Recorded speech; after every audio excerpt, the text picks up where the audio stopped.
Agradecemos a Dios por esta serie de estudios bíblicos que estamos desarrollando sobre Teshuvá. El perdón no solo es confesión. Nuestro propósito es aportar a su idea, a su estabilidad espiritual, pero sobre todo poder entender cómo el pueblo bíblico le pedía perdón al Dios bíblico. La Biblia establece la forma en cómo Dios ha establecido ciertos procedimientos, protocolos, para que todo el que se va a acercar a Él pueda someterse a esos lineamientos. Agradecemos a los hermanos que hacen actos de presencia, agradecemos a todos aquellos que luego verán el video. Esperamos que sea de bendición, de fortaleza, y que cada uno de nosotros, por encima de la teoría, por encima del conocimiento, podamos poner en práctica todos estos puntos que estamos desarrollando. Pueden sentarse los hermanos.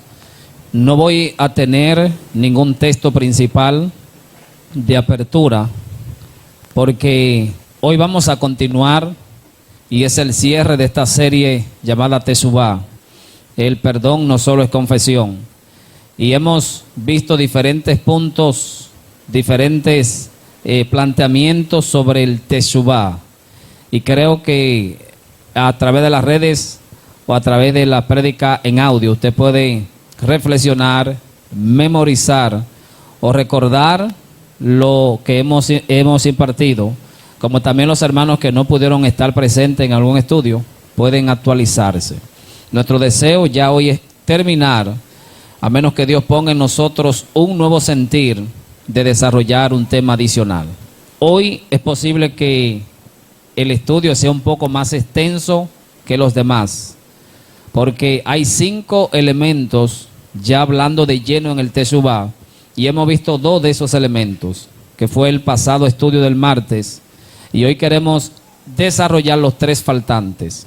Pido paciencia, si me extiendo ya ustedes saben, pero trataré de resumir la idea principal de cada uno de estos elementos. Decían los israelitas que el Teshuvá se desarrollaba bajo 5 elementos, y en el orden en el que hemos estado viendo esos 5 elementos, decían ellos, bajo ese orden se tenían que implementar. No podían alterarse, no podían manipularse, pero también decían ellos que esos 5 pasos sucedían de manera genuina, de manera automática.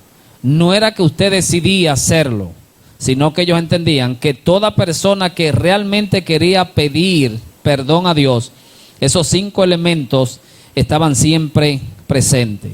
El primer elemento que vimos para poder restablecer nuestra relación con Dios era el Hakará Haché, que significa en el español es reconocer el pecado. Decían ellos, antes de todo debo reconocer el pecado.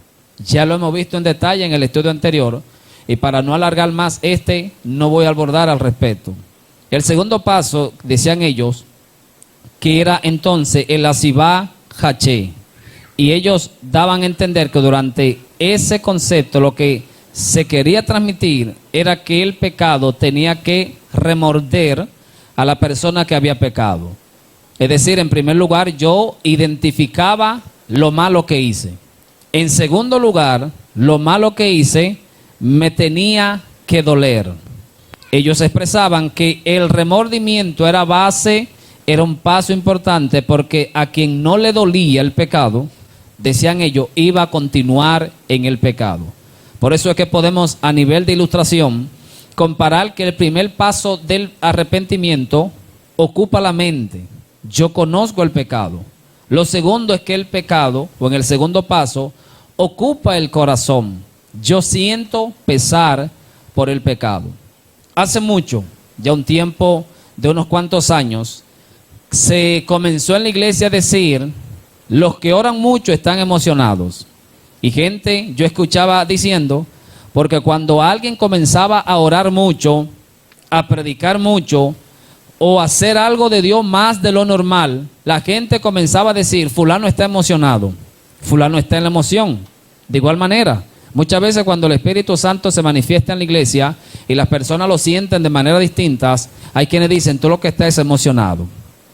El hecho de que alguien hable más lengua que otro no implica que el que más habla está emocionado, ni tampoco significa que el que está más estático es el que menos siente ni el que más siente. Aprendí que una cosa es lo de Dios y otra cosa es cómo el hombre, de acuerdo a su forma natural, expresa lo del Señor. Para no equivocarme, me atreví a preguntarle a Dios que me diga la diferencia entre la emoción y algo verdadero, ya que la gente acostumbra a decir, repito, cuando alguien exagera algo espiritual o lo hace con mucha frecuencia, la gente tiende a decir eso. El pastor se emocionó, está implementando muchas actividades, pero llegará el receso de esas actividades y la gente entiende que cuando llega el receso era la evidencia de la emoción. Como muchas personas tal vez pudieran decir que aquí estamos tal vez emocionados con muchas actividades que implementamos. La respuesta que Dios me dio como punto número 1 para yo identificar la emoción de lo genuino es que el elemento decisivo no es lo que se siente. Porque si algo es emocional o pura emoción, el sentimiento está presente. Si algo es genuino, el sentimiento está presente. Es decir, es un error para yo identificar lo verdadero de lo emocional o lo que pasa. Es un error usar los sentimientos, porque en ambos casos habrá sentimientos. Eso se aplica para el matrimonio. El hecho de que usted sienta amor por su esposa o por su esposo no implica que usted está emocionado, porque usted es un ser emocional. Y usted como un ser emocional es a través de las emociones que Dios va a llamar tu atención. Supongamos que se saque la emoción del evangelio, que usted ore y no quiera orar, que usted predique y no quiera predicar, que usted venga a la iglesia y usted no quiera venir a la iglesia. Usted nunca va a perseverar, porque el evangelio consiste en hacer las cosas de Dios y sentirla, y en hacer las cosas de Dios y no sentirla. No siempre se va a sentir. Ahora, usted va a tratar de identificar lo espiritual, sienta hacerlo o no sienta. Pero el hecho de que en un momento tú sientas, no es que hay problema. Ni cuando no sienta, no es que no hay problema. Tenemos entonces que aplicar siempre esa realidad en todo lo concerniente al plano de los espíritus. Lo segundo que Dios me dijo, la clave está en el tiempo y no en lo que se siente. Y concluyó Dios diciéndome, todo lo que tú haces y deja de hacerlo es emoción. Todo lo que tú haces, lo siente y persevera en lo que hace, no es emoción, es realidad. Aprendí que es el tiempo que me va a permitir a mí diferenciar entre si estoy emocionado o si realmente estoy conectado a la fuente, o en este caso conectado al Señor. Ellos expresaban que el remordimiento o el dolor tenía que estar presente en la persona que quería el arrepentimiento. Una vez la persona reconocía el pecado, número 1. Número 2, sentía un fuerte remordimiento por el pecado. Esa persona podía pasar a la tercera fase o a la tercera característica del tesubá, que era el abandono del pecado o el dejar atrás el pecado. Ellos decían que la evidencia de alguien que realmente está arrepentido es el abandono del pecado que ha cometido. Dice Proverbio 28:13, el que encubre sus pecados no prosperará, mas el que los confiesa y se aparta alcanzará misericordia. Note la parte final del versículo 13. El que los confiesa y se aparta. El que lo confiesa y se aparta alcanzará misericordia. Aquí en estos dos, en este verso, vemos dos de la fase del tesubá, que es confesar el pecado, apartarse del pecado. Si se confiesa el pecado pero no se aparta del pecado, eso es vano arrepentimiento y Dios no lo va a aceptar. Ahora es oportuno diferenciar entre remordimiento y abandono del pecado. El remordimiento, que es La segunda fase del perdón, primera fase, reconocer. Segunda fase, dolerme el pecado. Tercera fase, abandonar el pecado. Creo oportuno diferenciar entre el remordimiento y el abandono. La diferencia principal es que una persona que se siente por lo menos, por ejemplo, mal por mentir, seguirá mintiendo si no abandona el pecado. Una cosa es que yo me sienta mal y otra cosa es la permanencia en ese pecado. Hay quienes creen que por el hecho de yo sentirme mal, ya yo estoy arrepentido. Alguien dijo en un momento, el mejor arrepentimiento es un cambio de conducta. El mejor discúlpame que usted le puede dar a una persona es un cambio de comportamiento. La evidencia de que realmente te dolió un pecado es que usted abandona ese pecado. Siempre y cuando a usted le duela un pecado, una situación, si usted no abandona ese pecado o esa situación, no hay una clara evidencia de arrepentimiento. ¿Cómo se evidencia que una persona ha abandonado el pecado? En primer lugar, toma decisiones para evitar ese pecado. Lo que yo hice estuvo acompañado de un ambiente. Todo pecado viene acompañado de un ambiente de pecado. Yo debo identificar los ambientes pecaminosos en mi vida. Si yo sé que al estar rodeado de muchas mujeres me hace pecar, lo correcto es que yo evite a toda costa estar reunido con mujeres. Si a mí me da tentación ir a una banca de lotería a poner recarga, porque antes yo jugaba, lo ideal es yo no ir a esos lugares a poner recarga. No hay nada malo en ir a poner la recarga, pero en ti hay una condición. Si yo era alcohólico, lo ideal es que yo no me tome ni siquiera una leve copa de vino. ¿Hay pecado? Si no hay exageración, no hay pecado. Pero yo conozco mis debilidades. Yo conozco el ambiente que me lleva a mí a eso. Si yo soy dado al chisme y alguien está hablando de otra persona delante de mí, eso puede provocar en mí que despierte ese pecado. ¿Qué es lo correcto? Tomar la medida oportuna para yo evitar esos ambientes, para que esa situación no se repita dentro de mí. También podemos abandonar el pecado rechazando conscientemente toda oportunidad que se nos presente. Si yo antes mentía y se me presenta una posibilidad de mentir, yo debo rechazar esa situación y no mentir. Es decir, que si se repite el patrón, si yo antes pecaba, en la repetición de ese mismo patrón, yo debo entonces tratar de hacer las cosas conforme a la voluntad del Señor. Y sobre todo, someternos al Señor, buscar ayuda espiritual. La Biblia dice en Juan 8:11, Jesús le dice a la mujer sorprendida en adulterio, ni yo te condeno, vete y no peques más. Fíjese, ni yo te condeno, vete y no peques más. La evidencia del arrepentimiento en esta mujer era el no pecar más. Pero fíjese que el perdonar o el no condenar era exclusividad de Jesús porque merecía morir. El no pecar más era responsabilidad de la mujer, era responsabilidad de ella. Este es el tiempo que nosotros los cristianos queremos aplicarle la responsabilidad de nuestros pecados a los demonios, al enemigo.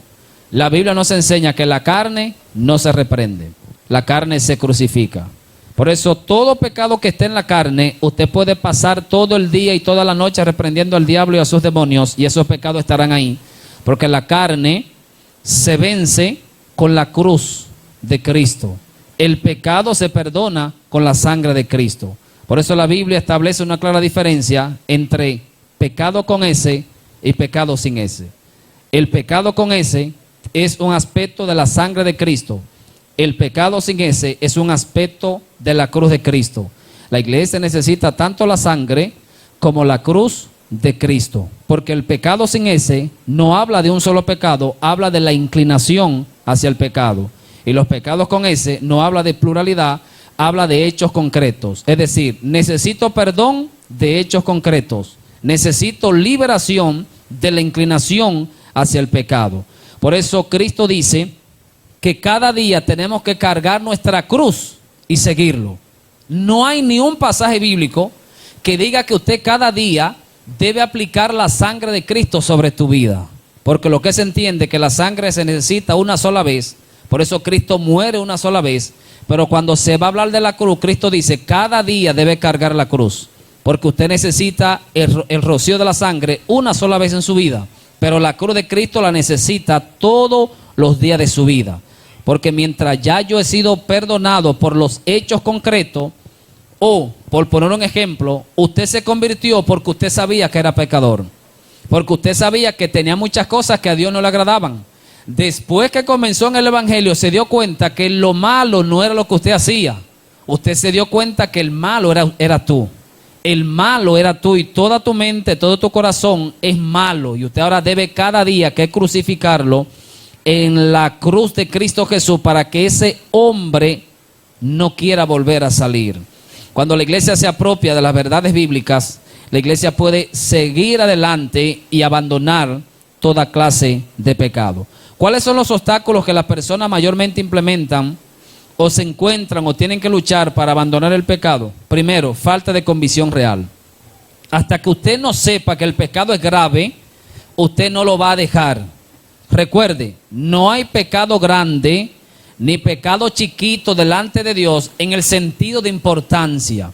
Cuando nos leemos el libro de Apocalipsis, el diablo, los hechiceros, los que matan y los que mienten irán al mismo lugar. Cuando se trata de lugar de condenación, el pecado no puede ser esquematizado como mayor ni como menor. Lo importante es que todos son pecados, sin importar los hechos concretos, y todos tenemos que echarlo a un lado. Delante de Dios, el que miente no es menos culpable que el que anda robando y matando, porque ambos merecen condenación. ¿Trata a Dios de manera distinta a cada pecado? En el sentido de juicio, sí, pero en el sentido de perdición, no. Es decir, cuando se miran los detalles de cada pecado puede haber diferencia, pero cuando se mira el final es lo mismo. Unos van a sentir más dolor, pero al final estarán todos lejos de la presencia del Señor. El que está a número 2 kilómetros, a 1000 kilómetros lejos de Dios, está lejos de Dios como el que está a 10,000 kilómetros. El meollo del asunto es que están lejos del Señor y tenemos que evitar a toda costa todo pecado para que no se arraigue en nuestro corazón. Otra razón por la cual muchas veces no abandonamos el pecado es debido a nuestros deseos y hábitos que son más fuertes que nosotros. Es más fácil pedir perdón, es más fácil reconocer que lo hice mal, a usted tomar la decisión firme de abandonar el pecado. Otra de las razones por las cuales las personas no abandonan el pecado es miedo a las consecuencias del cambio. Miedo a las consecuencias del cambio. Usted sabe que hay pecados que están relacionados a tu entorno de amistad. Hay gente que pecan porque otro lo induce a pecar. Y usted sabe que si usted toma una decisión de abandonar el pecado, hay amistades que usted tendrá que dejar. Hay gente con la que usted dialoga que usted tendrá que cortar y la gente le teme hacer muchas veces ese tipo de decisiones. Pero todo lo que beneficie tu vida espiritual, creo que vale la pena cortar con todo eso. Hay gente que te van a sumar para la santidad y hay gente que te van a sumar para el pecado. Y usted debe tener claro en su mente cuáles amistades te acercan a Dios y cuáles amistades te alejan del Señor. Y eso también aplica para el ámbito religioso. Otra de las razones por las cuales las personas no abandonan el pecado es por una influencia negativa del entorno. Cuídese el lugar en el que usted está haciendo vida, para que eso no sea un estorbo en usted abandonar el pecado. Pero ¿cómo podemos abandonar el pecado? Consejo número 1. Identifique las debilidades que usted tiene. Yo debo conocer mis debilidades. Yo debo saber hasta dónde yo puedo llegar. Una vez yo identifique mis debilidades, debo evitar todo. Por ejemplo, si soy propenso cuando estoy en el internet a consumir pornografía, lo ideal es que yo ponga filtros que bloqueen ese tipo de página. Al yo aplicar una medida, me va a evitar caer en esa medida.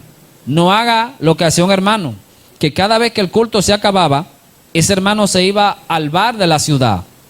Y después de ese hermano ir varias veces al bar de la ciudad, le llega al pastor esa información. Pastor, es que hermano, cada vez que se acaba el culto, va a X bar. Y el pastor no lo cree. Hasta que en un momento el pastor le da seguimiento, por más de una ocasión.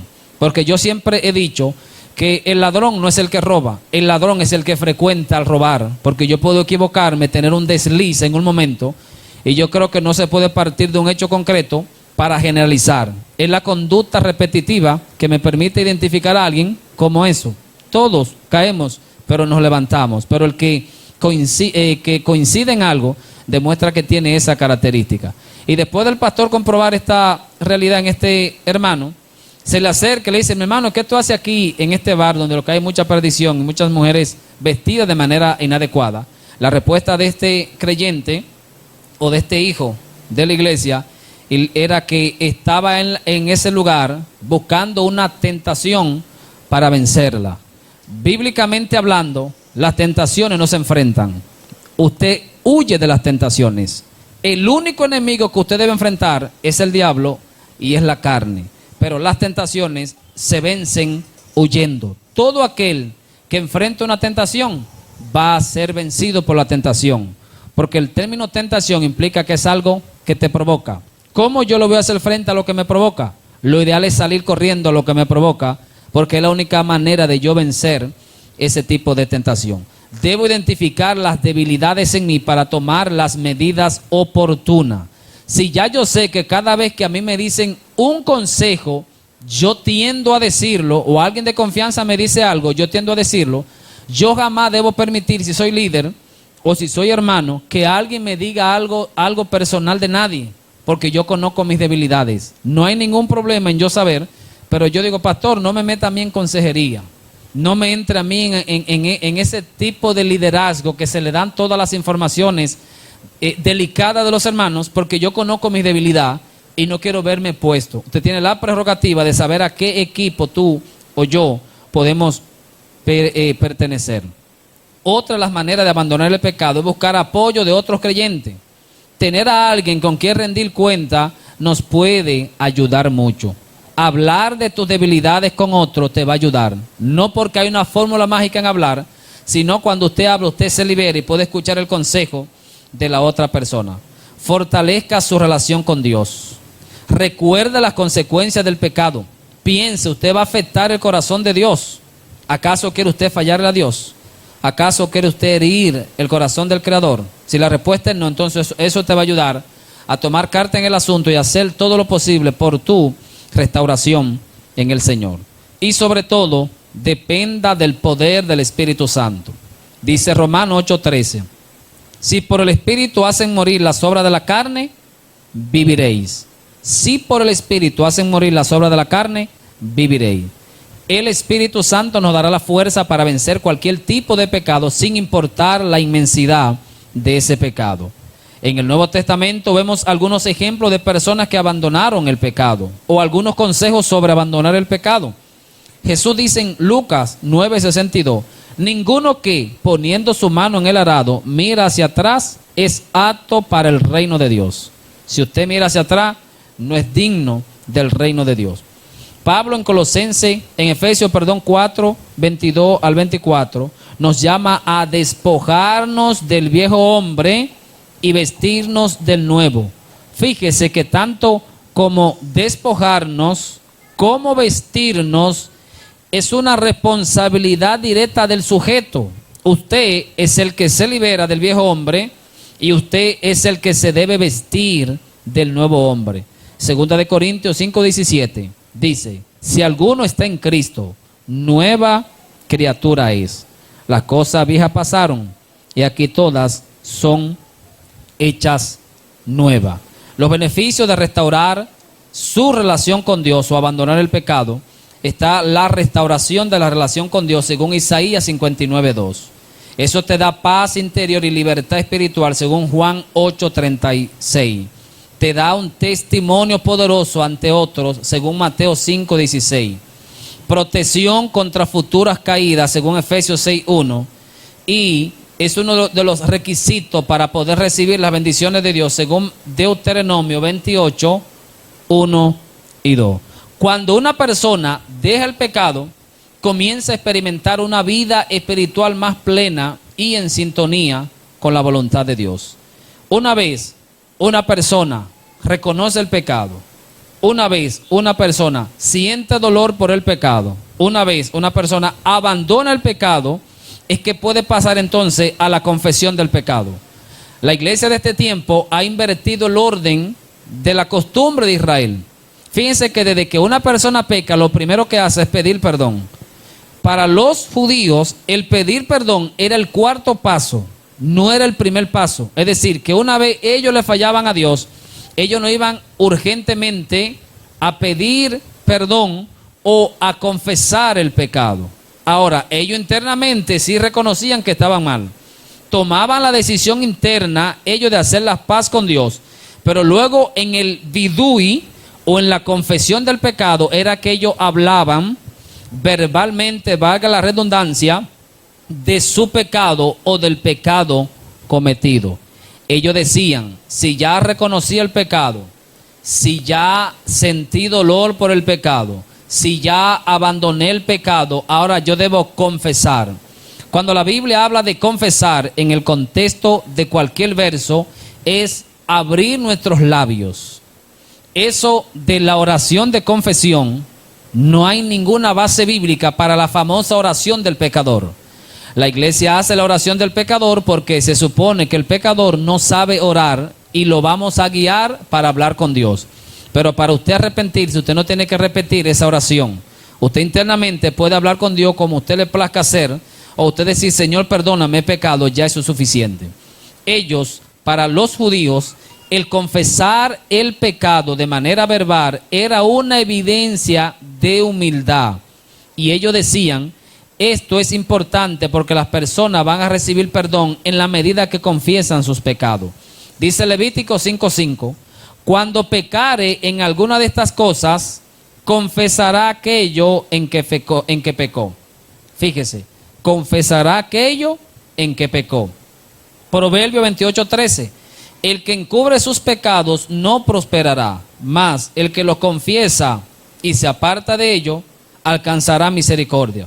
Fíjese, en la parte B, más el que lo confiesa, tiempo presente, confesar, y se aparta, tiempo presente, alcanzará tiempo futuro. Es decir, que hay ciertos beneficios del perdón que no se van a ver en el momento en el que usted pide perdón, sino en el futuro. Por eso es que la gente cree que cuando comete cierto pecado, ya puede pedir perdón y ya puede ello disfrutar de cualquier ministerio delante del Señor. Ellos dicen, pero ya yo pedí perdón, ya yo he hecho la paz con Dios. Pero una cosa es el procedimiento para tú confesar el pecado y otra cosa es la restitución de Dios sobre tu vida. Pregúntese, ¿por qué Proverbio 28:13 dice que la misericordia tiene una repercusión futura, aunque la confesión del pecado tiene un enfoque presente? Eso dice que hay cosas de Dios que usted la va a disfrutar en el mañana, aunque usted y yo pidamos perdón hoy. Dice primera de Juan 1:9, si confesamos nuestros pecados, Él es fiel y justo para perdonar nuestros pecados y limpiarnos de toda maldad. Tanto Levítico 5:5, Proverbio 28:13 y primera de Juan 1:9 habla de la confesión. Nosotros que estamos aquí en el occidente, vemos la confesión como a nuestra manera le complazca verla. Pero en el contexto bíblico, la confesión era abrir nuestros labios, confesar con detalle nuestros pecados, la respuesta de Dios a nuestro pecado. Por eso decían los israelitas, algunos de los pasos para un bidui o confesar el pecado de manera auténtica, estaba el confesarlo de manera verbal. Era una confesión hablada. No basta con decir, Señor, he pecado. No basta con pensar que he pecado. Hay que expresarlo en palabra. Y recuerde que hay muchas cosas espirituales que para poder Dios aceptarlo, usted debe abrir sus labios siguiendo el patrón bíblico. Recuerdo aquel momento cuando Dios me habló de la oración, razón por la cual yo hago tanto hincapié en que la oración bíblica se debe confesar con nuestros labios. Y usted lo puede ver en toda la Biblia. Busque cualquier oración. Toda oración que hizo un hombre o una mujer de Dios tuvo que abrir sus labios, exceptuando Ana, que ya he dicho la razón por la cual Ana no abrió sus labios. Pero siguiendo la norma de interpretación bíblica, se toma como referencia las características repetitivas para aceptar como bueno y válido una doctrina, razón por la cual usted debe imitar esa doctrina. Siempre que las personas iban a orar, abrían sus labios. Y en un momento Dios me dijo: Eligio, cuídate de confundir la oración con pensar en oración. Dios me dijo que hay momentos cuando tú piensas en oración y hay otro momento cuando tú oras. Y yo le dije: Señor, dame la diferencia. Tú piensas en oración cuando tú oras en la mente y tú oras cuando tú abres tus labios. Y muchos de mis hijos están pensando en oración cuando ellos creen que están orando. También recuerde que está la oración en el Espíritu, que tiene un grado diferente cuando hay una condición externa que coincide con una realidad que usted no puede abrir sus labios, y eso entra en el rango de la excepción. Todo eso lo hemos visto aquí, por eso no quiero abundar tanto para no ser cansón para muchos que ya manejan esos elementos. El hecho es que ellos decían: tú debes abrir tus labios y confesar de manera específica el pecado. Una vez yo abro mis labios, ellos decían: yo tengo que de manera específica mencionar. Por ejemplo, es incorrecto decir: Señor, perdona mis pecados. Ellos decían: lo correcto es: Dios, reconozco, por ejemplo, que mentí. Perdóname por esta mentira. No debí hacerlo. He aprendido que en la manera que usted intenta escalar al cielo, en esa misma proporción el cielo se manifiesta sobre tu vida. Mientras más detalle usted le dé al Señor, y en eso lo hemos hablado aquí de la oración detallista, cuando hablamos sobre la oración detallista lo que busca es no dejar cabo suelto, como la gente dice. Es como cuando usted va al súper y usted no quiere que se le quede nada, usted hace una lista, y una lista de todo lo que usted va a comprar. Usted lo que está haciendo ahí, aumentando la seguridad de que todo esté comprado. Mientras más detalle usted le dé al Señor, al momento de la oración, usted le está diciendo: Señor, quiero que la respuesta sea tan detallista como la oración. Y Dios se va a limitar a responder tu oración. Una oración genérica va a traer una respuesta genérica. Una oración detallista va a traer una respuesta detallista. En la medida que tú confiesas, tú estás clamando para que lo específico de Dios de igual manera se manifieste sobre tu vida. Por eso hay que ser específico en los pecados o en el pecado. Y hay que confesar todo lo que se hizo con lujo de detalle, y hay que hasta decir todo lo que usted ha pensado. Por eso cuando Dios venga a juzgar a las naciones de la tierra y a darle la paga de sus pecados, Dios no solo prestará atención al hecho delictivo, sino a las consecuencias, a las realidades de ese hecho delictivo. Pongo un ejemplo, y discúlpame que sea extremista en el ejemplo, pero es para que usted entienda la diferencia. José mata a una persona, Pedro también mata a otra persona. A nivel visible hay un solo pecado. ¿Cuál es? El de la muerte. La justicia se va a enfocar en el asesinato, no más detalle. Pero el Dios que gobierna los espíritus, Él prestará atención a la parte natural, a la parte de la tierra. Por eso Cristo, cuando mandó a predicar el evangelio, fíjese que Cristo dijo: toda autoridad me ha sido dada en el cielo y en la tierra. Es decir, que el evangelio tiene repercusión en el ámbito sobrenatural y en el ámbito natural. El evangelio que tú predicas tiene un enfoque en este cuerpo y tiene un enfoque en el espíritu que traspasa el cuerpo. Y Cristo en esa condición dice: yo soy el juez que gobierna los pensamientos, las causas, las intenciones, pero también soy el Dios que tengo que ver con los hechos concretos. La justicia se enfoca en los hechos concretos, pero Dios va a mirar la condición.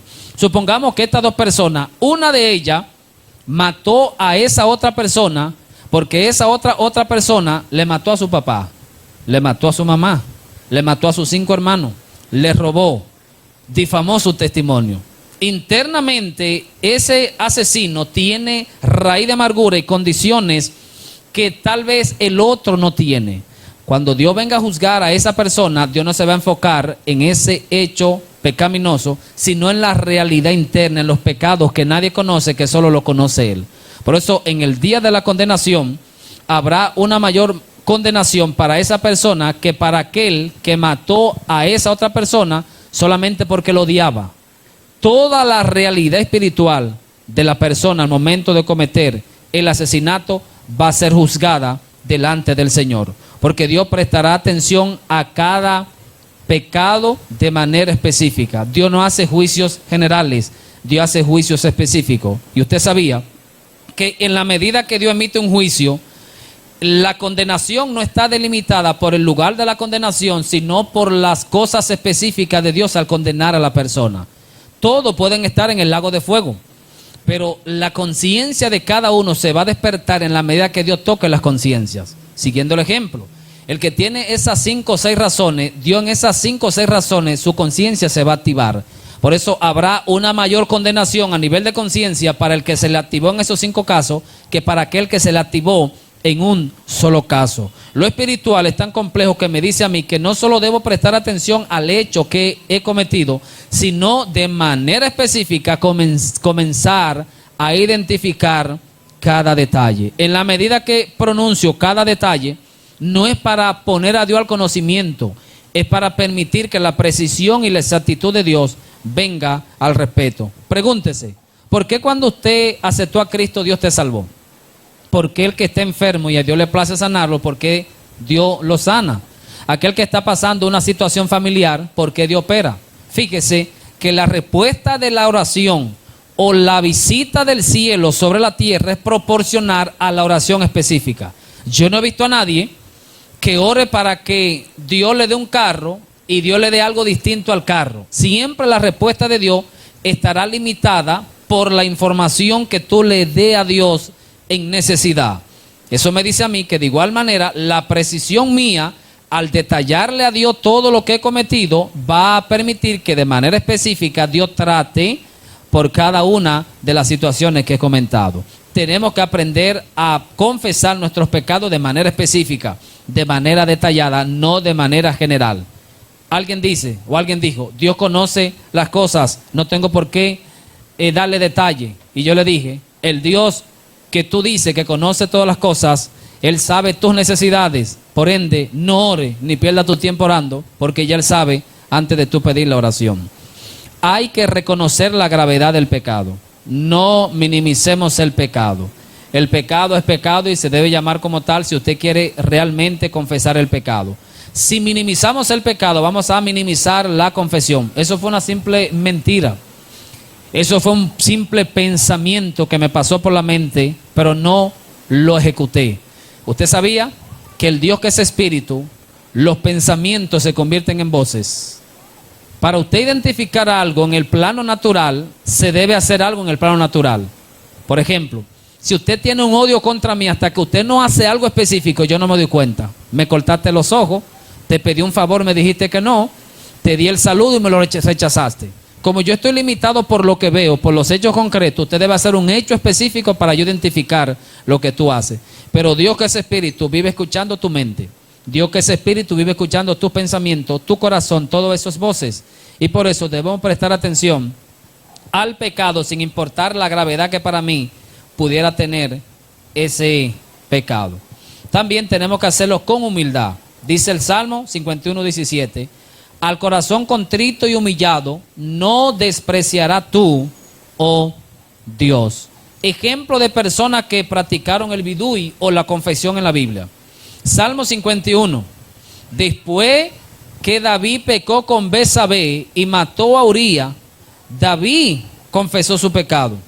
Contra ti solo he pecado y he hecho lo malo delante de tus ojos. Salmos 51:4. Nehemías 9. Después de años de pecado, el pueblo se reunió y confesó sus pecados en público. Lucas 15:21. Dijo el hijo pródigo: Padre, he pecado contra el cielo y contra ti. ya no soy digno de ser llamado tu hijo. Pedro, después de negar a Jesús, según Mateo 26:75, y saliendo fuera, lloró amargamente. Aunque no se registra su oración, su llanto muestra una confesión sincera delante del Señor, y como fue repuesto al apostolado, demuestra que él confesó sus pecados delante del Señor. Y ya que estamos hablando de confesión, es oportuno preguntarnos, ¿a quién debemos confesar nuestros pecados? En primer lugar, nuestros pecados se confiesan a Dios. Primera de Juan 1:9.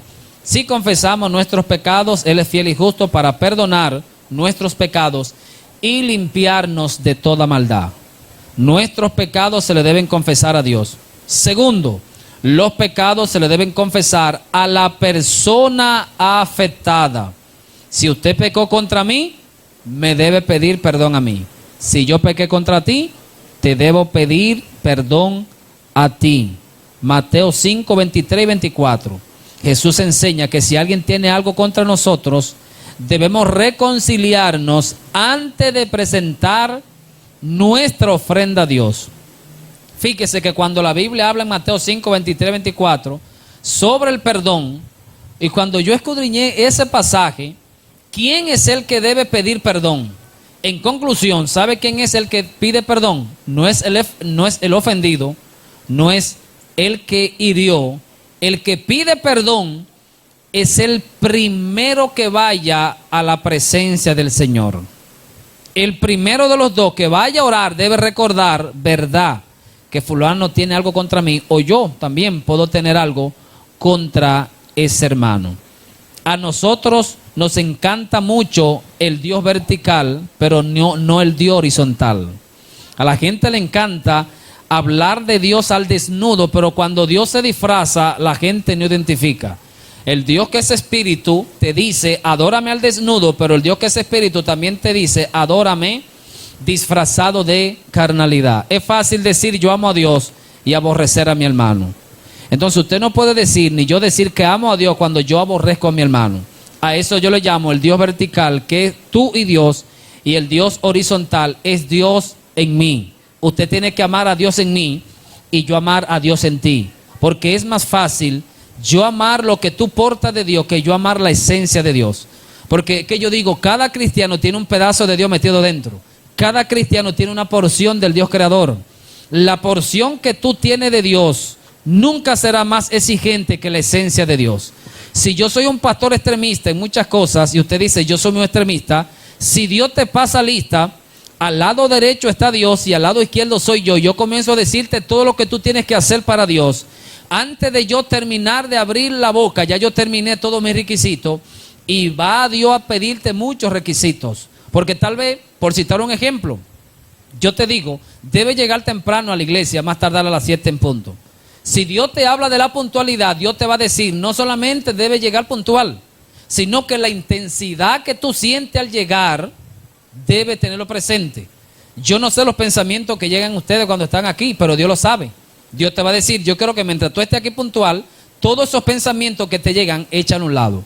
Mientras el pastor está predicando, tú estás pensando tal cosa, porque es que la exigencia de Dios va a ser proporcional a la medida de Dios con la que tú te encuentres.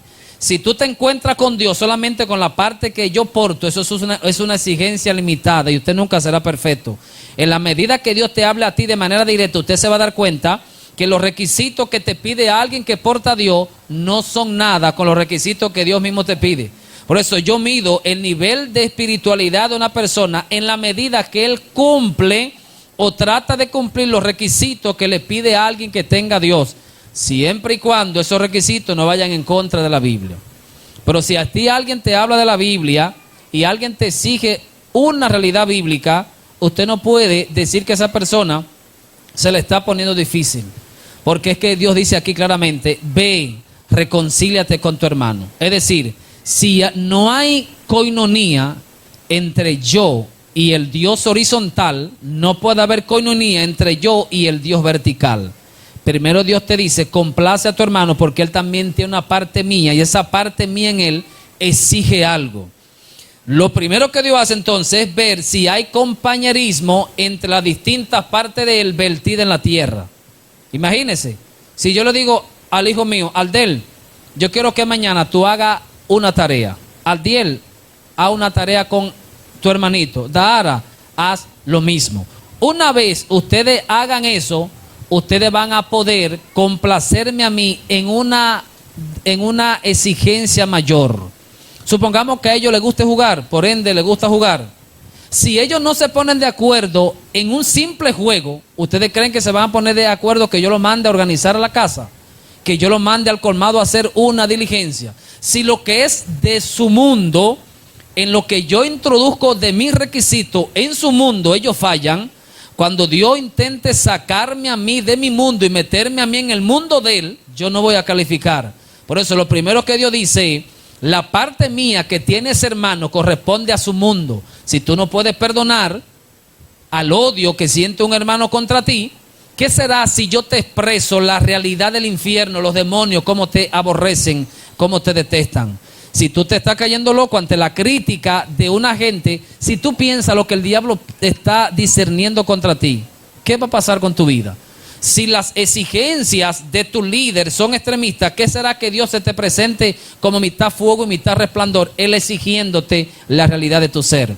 En la medida que yo tenga contacto con la esencia de Dios, los requisitos que la porción de Dios pide, yo lo voy siempre a ver como algo chiquito. Por eso es más fácil usted perdonarme a mí que Dios perdonarte a ti. Es más fácil usted encontrar perdón conmigo que perdón con Dios, porque es que Dios va a bajar línea de acuerdo a sus exigencias. Por eso Dios lo primero que dice, si viene al altar y tiene un hermano algo contra ti, haz la paz con ese hermano, porque eso es insignificante con los requisitos que yo pido en mi palabra. Por eso, si usted le ha fallado a un hermano, debe pedirle perdón a ese hermano. Si ha afectado el lamento de un hermano, tenemos que aprender a pedir perdón. Pero también tenemos que aprender a confesar nuestros pecados a nuestros líderes espirituales o hermanos de confianza, no porque es necesario, sino porque te van a ayudar en la restauración y en la liberación. Dice Santiago 5:16, confesad vuestras ofensas unos a otros, orad unos por otros para que seáis sanados. Fíjese que Santiago dice que tenemos que confesar nuestras fallas los unos a los otros. ¿Por qué es necesaria? No, es porque eso nos ayuda. Mira, yo cometí tal pecado y a mí me ayudó ese principio. A usted no le debe dar vergüenza que si un hermano viene a confesar un pecado, usted dice, mira, yo cometí ese mismo pecado y a mí me ayudó tal cosa. O usted ayudar a ese hermano en su restauración, porque aquí nadie es perfecto. Y aquí estamos todos para ayudarnos y unos a otros motivarnos a seguir hacia adelante. Es decir, que hay tres personas a las que hay que confesar el pecado. A Dios en primer lugar, en segundo lugar a la persona afectada. Estos dos son necesarios. El tercero es opcional, a un líder espiritual o a un hermano de confianza. Rara vez alguien salga de un pecado solo. Mayormente va a necesitar ayuda de otro que le dé fuerza para continuar hacia adelante. Algunos de los obstáculos para la confesión es el orgullo. Otros no quieren que se sepan su pecado. Y hay un mensaje que yo lo titulo Vasos de barro, donde yo hablo las debilidades que usted tiene. No se sorprenda que usted vaya a mi casa y que usted un día encuentre que yo estoy enojado con la pastora o ella enojado conmigo. O en un momento que yo agarre al Aldel y le dé un correazo, que usted diga, pastor, no conocía esa parte tuya. Hay una parte humana que usted no debe ligarla con la parte espiritual. Usted debe amar a sus pastores en el aspecto humano y amar a sus pastores y a sus líderes en el aspecto espiritual. Porque todos tenemos debilidades, todos tenemos una realidad con la que luchamos, todos tenemos condiciones humanas que no justifican, pero nos hacen entender que en medio de mi debilidad humana, Dios se perfecciona y Dios nos da la fuerza para seguir hacia adelante. Por eso a mí no me da temor ser jocoso, no me da temor sacar esa parte humana que yo tengo. Si usted va a dejar de respetarme por la parte humana que yo tengo, siga buscando iglesias, porque yo no voy a inhibir esa parte humana. Aclaro, no estoy diciendo de yo humanamente hacer lo que yo quiera. Cada quien tiene su forma humana.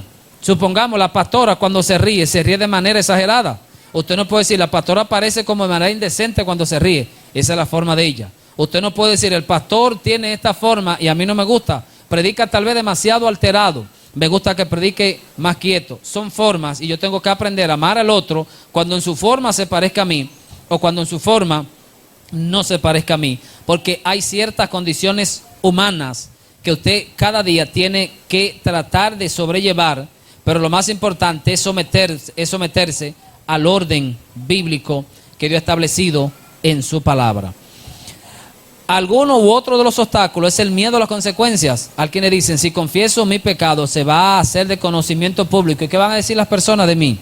A otros les falta convicción y dicen, no es necesario confesar el pecado. Y otros se autojustifican, creen que su pecado no es tan grave y producto de eso siguen pecando. ¿Se atreverá usted a confesar sus pecados públicamente? Si Dios en esta noche a cada uno de nosotros invierte el orden, que lo que tú me dices a mí es lo que tú piensas y lo que tú piensas de mí es lo que yo escucho, ¿habrá armonía cuando tú estás hablando con una gente con lo que está pensando? Si a mí se me revela lo que tú piensas de mí cuando hablas con otra persona, ¿te dará vergüenza? Si te da vergüenza que alguien sepa lo que tú piensas respecto a esa persona, tenemos que corregirnos, tenemos que cambiar, tenemos que humillarnos. Abro una aclaración. Salvo está que usted puede tener ciertos requisitos o ciertas exigencias ante algo y eso no está mal. Eso no está mal. Por ejemplo, pastor, ¿por qué no damos culto la semana completa? Lo podemos hacer, pero no es que está mal que demos 3 días a la semana porque hay otros compromisos. Usted puede querer que se den 7 días, pero cuando usted notifica al pastor que se den 7 días, usted sigue su postura, pero usted no dice que el pastor está mal. Usted no dice que el pastor es lo que él diga o que el pastor no escucha al hermano. En esa condición sí está mal, pero usted mantener su postura respetando la otra, no hay ningún inconveniente. Usted decir el pastor está mal porque comienza los cultos temprano, hay demasiada exigencia y por eso el pastor está actuando de manera imprudente, hay algo mal. Usted decir, pero el pastor podía dar 15 minutos de gracia, ¿es válido? Sí, se puede dar 15 minutos hasta 30 minutos. Lo que pasa es que tal vez, ¿por qué no lo damos? Yo dije aquí la razón por la cual comenzamos puntual los servicios. Al Dios a quien usted adora es puntual y al Dios a quien usted adora, a Él es que se le dan los cultos. Por eso, al momento de emitir una idea, al momento de usted dar un planteamiento, yo siempre he dicho, justifícame ese planteamiento. ¿Por qué tú crees que se debe hacer así? Y yo te voy a decir por qué yo creo que se debe hacer diferente. Y hay muchos planteamientos que cuando usted los choca, se puede dar una idea más fortalecida. ¿Qué es lo que estoy diciendo? Que usted tiene una forma en cómo es usted en Dios. Yo tengo una forma en cómo yo soy en Dios. Y tengo una forma humana en cómo es usted. Y usted y yo tenemos que aprender a respetar o a seguir con mi postura sin darle adjetivo o calificativo a esa persona que piensa diferente a mí. Porque alguien dijo por ahí, en la grey del Señor se ve de todo y tenemos que aprender. Y Pablo dice que sobrellevemos las cargas los unos a los otros. ¿Está usted dispuesto a confesar sus pecados en esta generación que tal vez no perdona, en el auge de las redes sociales como establecimos hace un momento? Es difícil confesar el pecado, pero el pecado corta con todo chisme. Me gustó un pastor que cayó en pecado, no porque cayó en pecado, sino por la actitud de la iglesia. La iglesia se llamaba Centro Cristiano Restauración. Ese pastor cometió el pecado de adulterio y dice que públicamente el pastor reunió a la iglesia y dijo, he cometido el pecado de fornicación. La actitud de la iglesia, ¿sabe cuál fue? Pastor, nosotros vamos a demostrar ahora que somos un centro cristiano de restauración. Ya que usted ha pecado, vamos a evidenciar ese nombre. Ojalá que cada vez que uno de nosotros cometamos algún tipo de pecado, le demos honor a nuestro nombre, que somos hijos de Dios y que estamos llamados a restaurarnos unos a otros. También en la medida que usted aprende a confesar sus pecados, usted calla o le pone un esto al chisme, a la murmuración. Todo lo que se hace de conocimiento público no tiene por qué tratarse en secreto ni en privado, porque ya es de conocimiento público. Pero este auge de las redes sociales lleva a uno a tener cierta prudencia al momento de usted confesar sus pecados de manera pública. No estamos diciendo ahora que usted se va a volver y se va a dedicar a confesar todos sus pecados, porque usted no sabe cómo lo va a tomar la otra persona. Pero cuando sea necesario, de detalle, pida perdón a Dios, que es el que escucha de manera específica. Y si hay alguien que ha sido herido, usted debe llamar a esa persona también, pedirle perdón. El quinto paso para el Teshuvá era la Kabbalah Hatí, que significaba compromiso para el futuro. Es decir, una vez, en primer lugar, yo reconozco el pecado. En segundo lugar, me duele el pecado. En tercer lugar, yo confiese el pecado. En cuarto lugar, yo tome la decisión de cambiar, de no volver a cometer ese pecado. Decían ellos, en el futuro entonces, proyéctate al futuro y haz un plan, una resolución que te permita a ti en el mañana no volver a cometer ese pecado. Por eso dice Proverbio 28:13, que el que confiesa su pecado alcanzará misericordia. ¿Quiere usted alcanzar la misericordia del Señor? Confiese el pecado, apártese y manténgase firme. ¿Quiere usted evitar que le pase algo peor? Recuerde Juan 8:11. Eso le dijo a la mujer adúltera, ni yo te condeno, vete y no peques más, porque si pecaba le vendría algo peor. Recuérdese que si se repite el pecado, la consecuencia será mayor. Y Cristo dice, cuando el espíritu inmundo sale, anda por lugares y luego dice, volveré. Y el postrer estado de ese hombre será peor. Eso me dice a mí que es peor yo pedir perdón, santificarme y volver a pecar, que vivir eternamente en el pecado. Hay una consecuencia mayor. Porque en la medida que tú tocas algo espiritual, la consecuencia de lo espiritual en el aspecto negativo también puede intensificar. Es decir, cada vez que la porción de Dios visita tu vida o algo de Dios, usted lo hace de manera incorrecta, como usted tiene dentro de usted algo que en cierta forma traspasa el tiempo de la tierra, las consecuencias pueden ser similares. Y tenemos el caso de Adán y Eva, que Dios tuvo que sacar a Adán y Eva para que no coman de ese árbol de la vida, porque iban a pecar, iban a vivir eternamente en el pecado o a repetir la práctica de la desobediencia. Es un peligro usted tocar lo eterno viviendo en pecado, porque la eternidad de Dios no solamente le da eternidad a las cosas buenas, sino que extiende también el tiempo negativo de las consecuencias de la desobediencia. Lo mejor es pedir perdón, santificarnos y mantenernos en ese nivel de la santidad y no vivir jugando a la escondida delante del Señor. ¿Cómo se hace ese compromiso sincero? Tenga una decisión firme y clara. No basta con decir lo intentaré. No, diga, he determinado a no volver a cometer ese pecado. Pero hágalo de corazón, porque de nada sirve llegar a una decisión y usted en lo más profundo de su corazón saber que no lo está diciendo con toda la sinceridad del mundo. Establezca acciones concretas para evitar caer en ese mismo error. Tercero, dice Filipenses 4:13, todo lo puedo en Cristo que me fortalece, y aunque eso está relacionado al tener abundancia o al tener escasez, el principio puede irse un poco más allá, y es decir, que sin importar la situación que tú estés pasando, y más cuando se trata de santidad y determinación a seguir siendo santo, la voluntad del Señor estará presente sobre ti. Algunos ejemplos bíblicos de personas que se arrepintieron y establecieron decisiones firmes de mantenerse alejados del pecado. Dice Salmo 51:10, crea, oh Dios, en mí un corazón limpio y renueva un espíritu recto dentro de mí. Fíjese la palabra de David, corazón limpio, un espíritu recto, porque David tomó la decisión de no volver a cometer ese pecado. Dice Lucas 19:8-9, Zaqueo, hablando de Zaqueo, dice, Señor, la mitad de mis bienes doy a los pobres, y si en algo he defraudado a alguien, se lo devolveré cuadruplicado.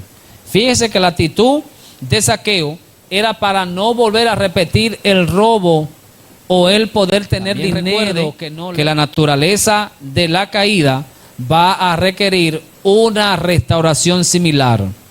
Hemos dicho aquí que si usted peca económicamente contra Dios, económicamente usted debe pedir perdón.